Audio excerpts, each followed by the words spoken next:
apaan nih? Program tetap sehat selama pandemi dengan mencegah penyakit jantung koroner. Bagus juga, kepoin ah.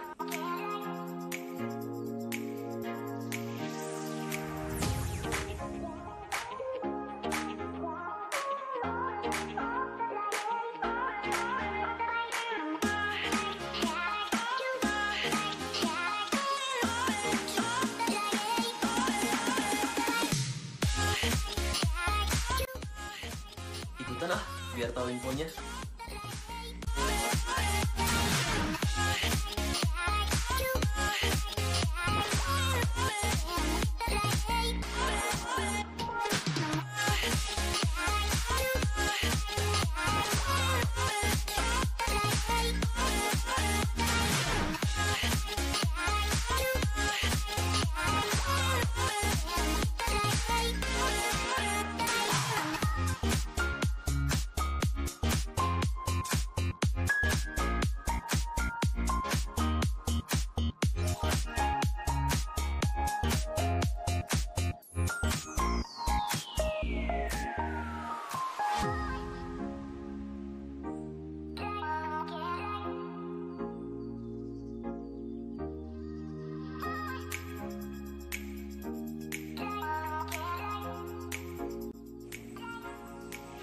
Oh, ini link videonya.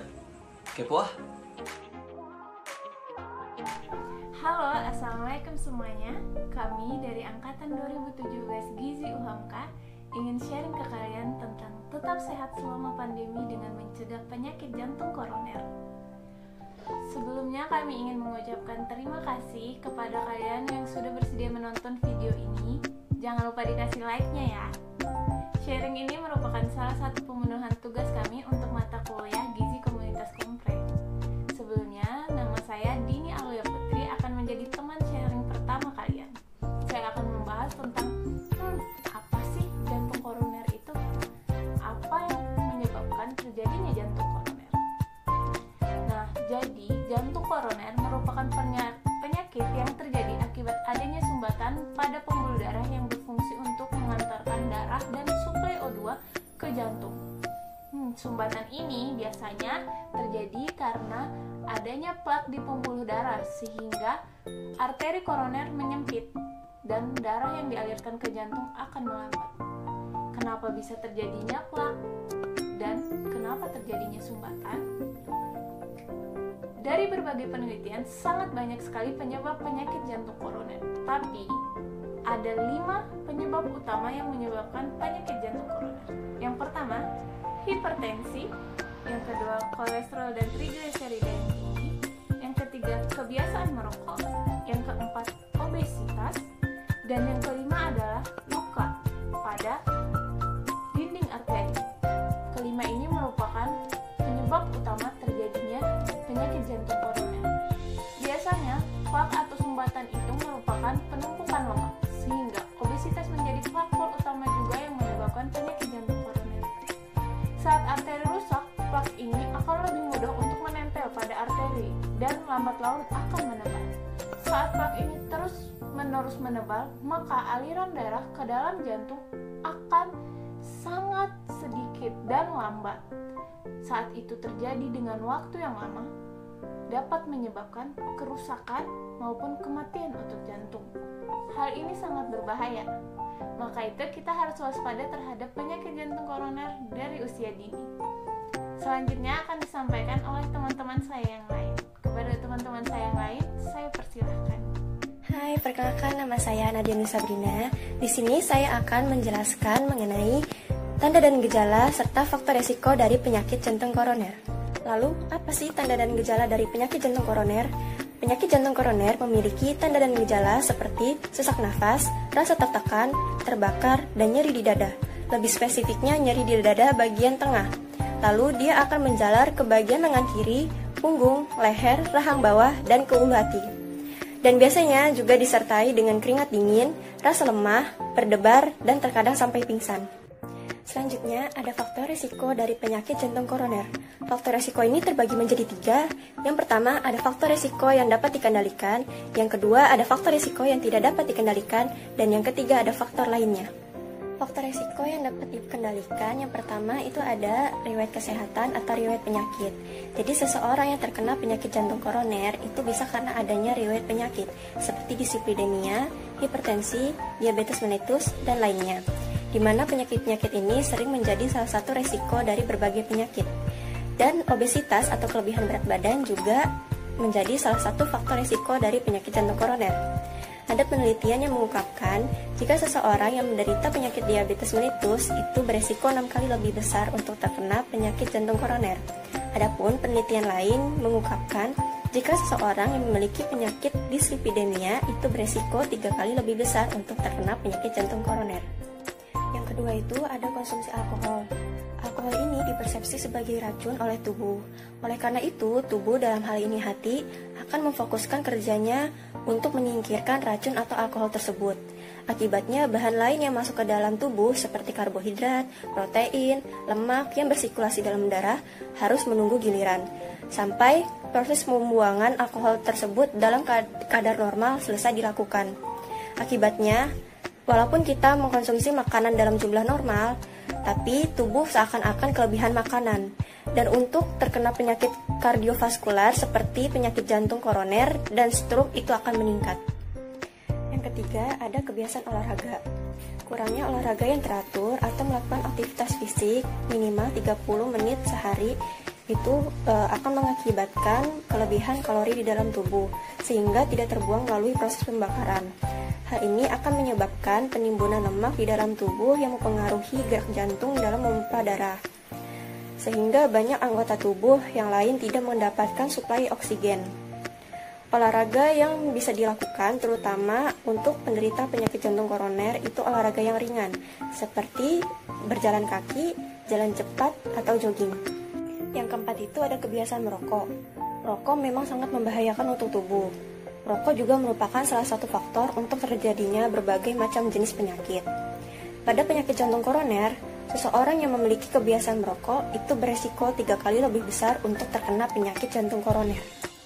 Yang kelima itu ada stres. Stres jika tidak dikontrol dengan baik, maka akan memberikan kesan pada tubuh sebagai adanya tanda bahaya, sehingga tubuh akan merespons secara berlebihan. Akibatnya, hormon-hormon yang membuat tubuh waspada, seperti hormon kortisol, katekolamin, adrenalin, itu bisa berdampak buruk untuk tubuh. Keadaan tersebut bisa meningkatkan tekanan darah dan denyut jantung. Hal ini dapat merusak dinding pembuluh darah dan terjadinya plak. Yang selanjutnya itu ada faktor resiko yang tidak dapat dikendalikan. Yang pertama itu ada usia. Semakin tua usia seseorang, maka fungsi organ tubuhnya juga semakin menurun. Begitu juga dengan aktivitas reseptor LDL-nya, sehingga bercak perlemakan dalam tubuhnya itu semakin meningkat dan bisa menyebabkan kolesterol totalnya di dalam tubuh juga semakin tinggi. Biasanya penyakit jantung koroner ini diderita di usia dewasa, yaitu sekitar 40 hingga 50 tahun. Yang kedua itu ada genetik. Genetik juga merupakan salah satu resiko dari penyakit jantung koroner, di mana seseorang yang memiliki riwayat keluarga yang menderita penyakit jantung koroner itu beresiko 2 kali lebih besar untuk terkena penyakit jantung koroner. Yang selanjutnya itu ada jenis kelamin. Dari hasil penelitian menunjukkan jenis kelamin laki-laki lebih beresiko untuk terkena penyakit jantung koroner dibandingkan dengan perempuan. Akan tetapi, pada wanita yang sudah menopause, itu resiko untuk terkena penyakit jantung koronernya lebih tinggi. Hal ini dikarenakan adanya penurunan hormon estrogen yang berperan penting dalam melindungi pembuluh darah dari kerusakan, yang bisa mengakibatkan terjadinya ateroskllerosis. Yang terakhir itu ada faktor lainnya, yaitu infeksi. Ada beberapa kemungkinan untuk terjadinya penyakit kardiovaskuler ini disebabkan karena infeksi yang dapat merangsang atau meningkatkan untuk terjadinya ateroskllerosis. Oke, selanjutnya akan dilanjutkan oleh teman-teman saya. Gimana? Udah pada tahu kan apa itu penyakit jantung koroner, gejala, serta faktor risikonya? Nah, sebelumnya perkenalkan, nama saya Nuraini Dirisasari. Saya akan menjelaskan tentang komplikasi atau bahaya dari penyakit jantung koroner. Tahukah kalian, data hasil riset kesehatan dasar berdasarkan diagnosis dokter, prevalensi penyakit jantung koroner pada penduduk semua umur menurut provinsi tahun 2018 adalah sebesar 1,5%, yang diperkirakan sekitar 2.650.340 orang yang menderita penyakit jantung koroner. Lalu, bagaimana penyakit jantung koroner yang tidak tertangani? Hal tersebut akan menimbulkan bahaya atau komplikasi. Di antaranya, 1. Angina. Angina atau nyeri di dada disebabkan oleh penyempitan pembuluh darah arteri, sehingga jantung tidak mendapatkan suplai darah yang cukup. Yang kedua, serangan jantung. Komplikasi ini terjadi bila pembuluh darah arteri tersumbat sepenuhnya akibat penumpukan lemak atau gumpalan darah. Kondisi ini akan merusak otot jantung. Yang ketiga, gagal jantung. Gagal jantung terjadi jika jantung tidak cukup kuat memompa darah. Kondisi ini disebabkan oleh kerusakan yang diakibatkan oleh serangan jantung. Yang keempat, gangguan irama jantung atau aritmia. Nah, kekurangan suplai darah ke jantung atau kerusakan pada jantung akan mempengaruhi impuls listrik jantung, sehingga memicu aritmia. Yang kelima, penyakit stroke. Stroke terjadi ketika jantung tidak bekerja dengan efektif. Gumpalan darah yang mudah terbentuk akan menyumbat pembuluh darah. Akibatnya, aliran darah yang kaya akan nutrisi dan oksigen dari jantung ke otak akan terhambat dan menyebabkan stroke. Yang keenam, henti jantung. Henti jantung menandakan bahwa berhentinya fungsi jantung, sehingga akan terjadi gangguan bernapas dan kehilangan kesadaran. Kondisi ini biasa terjadi karena gangguan pada impuls listrik di jantung, sehingga tugas organ dalam memompa darah akan menjadi terganggu dan menghentikan aliran darah ke jantung. Henti jantung merupakan kondisi yang darurat. Apabila tidak segera ditangani, akan menyebabkan kematian. Nah, tadi adalah beberapa komplikasi akibat dari penyakit jantung koroner, dan masih banyak yang lainnya. Lalu, bagaimana cara mengatasinya? Cara mencegah penyakit jantung koroner? Tetap stay tune ya. Hai, perkenalkan nama saya Nibrasca. Di sini saya akan menjelaskan tentang pencegahan penyakit jantung koroner. Pencegahan penyakit jantung koroner itu dapat dicegah dengan berhenti merokok, melakukan pola makan yang baik, dan rutin berolahraga.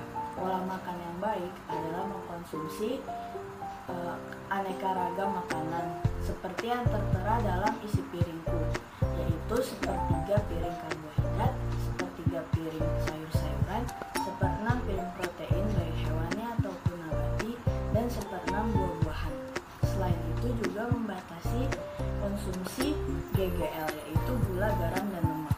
Dalam sehari kita sebaiknya mengkonsumsi gula itu sebanyak 50 gram atau 4 sendok makan, garam itu sebanyak 5 gram atau 1 sendok teh, dan lemak itu sebanyak 67 gram atau 5 sendok makan. Selain mengkonsumsi makanan yang beragam, penting untuk mengontrol berat badan, lalu mengurangi asupan lemak, dan melakukan olahraga minimal 30 menit dalam sehari.